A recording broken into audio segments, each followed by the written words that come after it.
Tony Yakieo, Tony Mose, Tony Yagao, Tony Rimwe, Yeto Monyemese, Tony Mose, Yeto Negonya, Tony Rimwe, Yeto Mekorio, Tony Mose, Tony Yaga, Tony Rimwe, Tony Memejekwe, Tony Mose, Tony Meyasakata, Tony Rimwe, oh, Tony Samo, Tony Yakio, Tony Baye, Tony Yagaga, Tony Samo, Tony Yekbemue, Tony Baye, Onyemeto Mense, Tony Samo, Emeto Mejere, Tony Baye.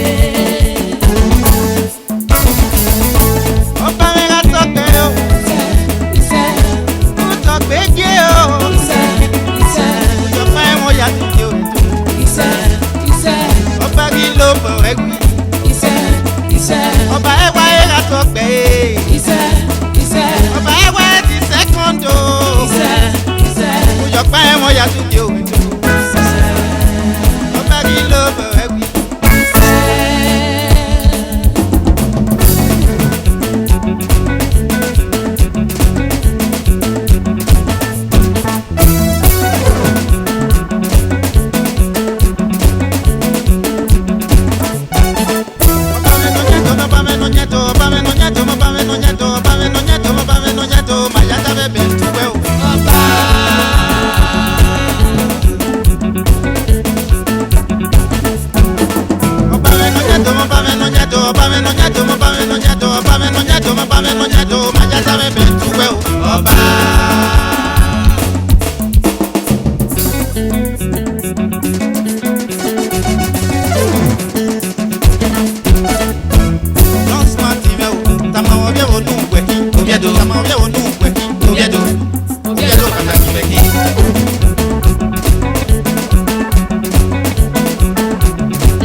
Kibe we boga rabu yegi kwa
ire. Long live my king, Ọba Gatokpe.